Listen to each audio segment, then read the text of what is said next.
Hey everybody, welcome back to Everyman Prepping. Hope you had a great weekend. Hopefully you spent some time in that garden getting some food ready because as you're going to see here, the winter wheat harvest, well, it's up in flames. And not literally, but figuratively. It's going to be historically one of the poorest wheat harvests we've had.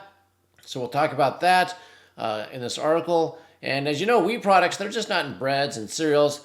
There's a ton of wheat products in processed and non-processed foods. So it's going to impact the food shortages greatly as we go through this summertime.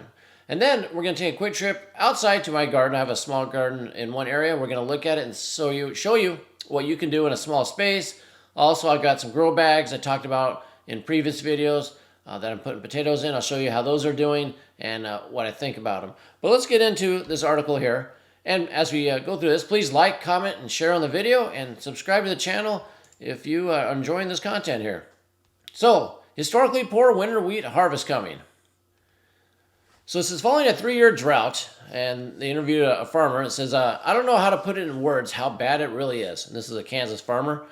And he expects to abandon about 85% of his wheat acres for this year's harvest.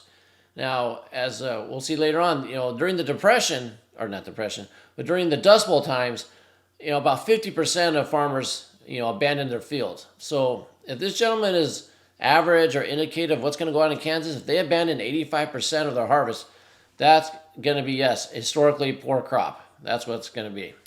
It says U.S. wheat stocks are projected to fall to a 9-year low by June, and a smaller crop could result in higher bread and staple food prices. I wouldn't say could, I said it will. We already have inflation, and then you bring in a smaller crop, put in there some doom and gloom, yes, you're going to see prices go up. Let's see, high winds also compounded the problem, sandblasting the dry fields, and that's in the Texas Panhandle, so they had those problems there. It says Kansas and Oklahoma are the biggest producers of hard red winter wheat, the largest wheat class that's used, flour for the bread we all eat, whether it's white wheat or wheat bread, whatever it is, it comes from this. Now, the weird thing is here it says in the next paragraph that wheat futures are down. So prices are down even though the harvest conditions are poor. That's because the traders, the pricing, yeah, it has to do with supply and demand, but they also calm the markets. When the USDA report comes out, let's say, I know it comes out here, when does it say? May 12th, the USDA report comes out. I'm sure they're not going to be all doom and gloom. They might not even say it's going to be that bad because they're there to calm the markets. So I wouldn't put too much stock in the fact that the prices for the futures are down. It'll catch up once it gets out to the public that this is really bad and the stocks are lower. It did say that the Russian wheat harvest was a bumper crop, so that contributed to good supplies. But it does say, however, overall global wheat production is expected to be smaller in 2023. So smaller production, more people, less food, all that. And then we have this guy here, Matt Harrington. He's an analyst from World Perspectives Incorporated. So he's just an analyst, probably works for the USDA or something. Anyway, he says, we are essentially at a tipping point. He said, if there's a massive drought, he says, in Australia, we could be at a point where supplies globally start to tighten. Very interesting. I don't know if he's predicting this. I don't know if it's just telling the future, but it's interesting how he said, well, if there's a problem in Australia, like a drought, we're bad. So let's keep our eye on Australia as it comes up and see if they really, have a drought this winter and, their production goes down. So, he talks to the market doesn't seem to require. We talked about USDA already, so we don't need to talk about that. Last thing I want to say is in Kansas, the abandonment topped 25% in the drought years of 1996, 1989, and like I said, 50% in 1935 during the Dust Bowl. So like I said, this gentleman said, 85% of his fields are going to be abandoned, which would be super bad. So wheat harvest coming in bad. What do? Well, get your own wheat. You can buy flour now. I've talked about this before. You can buy flour just in sacks, 5-10 pounds. Put them in Mylar bags, store them, in a nice, dry, cool place, 5-gallon buckets, or just in the bags, whatever you feel good with.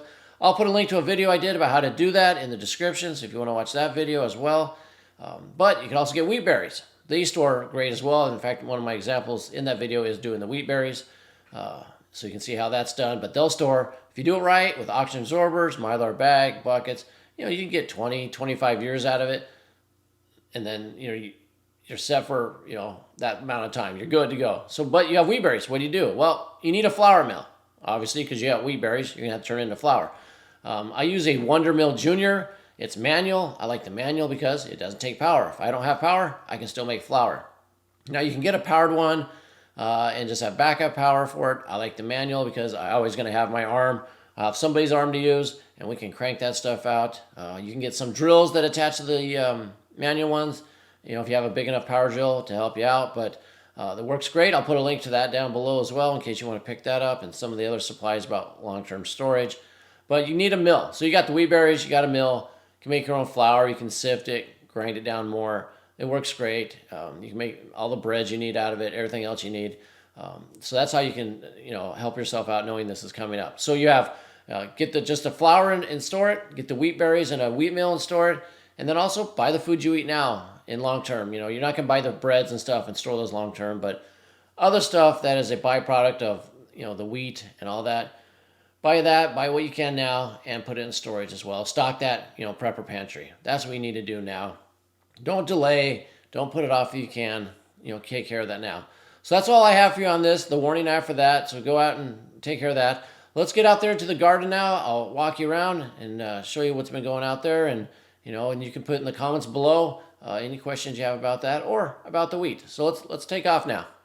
Okay, everybody, we're out here next to one of my small gardens in the background. We'll go there in a minute. And what these are the grow bags I talked about in the wintertime that I wanted to try out for potato growing. I really don't have the soil for growing in the ground. It's very clay and dense. But as you can see, I got 6 of them here, and the potatoes are doing great. I love these bags. Like I said, I talked about them in the wintertime that I wanted to try them out. And you can see they're 10-gallon size, the black canvas. They got these great handles that you can move them around. They're sturdy. They haven't degraded in the sun or the rain or anything yet. But you can see they're doing great. And they're big enough. After seeing this, what I can determine is, you could put 1 or 2 tomato plants in each one of these. You could do a zucchini, a cucumber, probably 2 or 3 pepper plants, onions, garlic. You can almost grow anything in these, I believe. So if you have a patio, somewhere or small backyard where you just can't get into and have a garden, get 5 or 6 of these out there and fill them full of stuff. You can grow your own food. Every little bit you grow helps, and they seem to work great.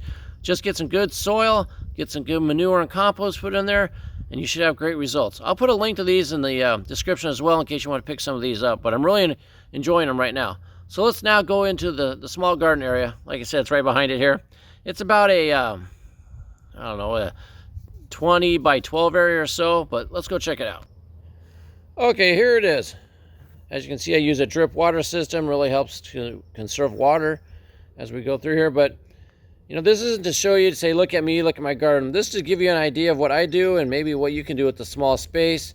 This is like a half circle shape, what I have. And, as I started the channel, I always told you it's Everyman Prepping. I'm just an average guy doing stuff. And that's why, yes, the garden's not perfect. You got weeds, you got stuff going on, probably got some debris hanging around, but, just what every man can do. So, what do we have?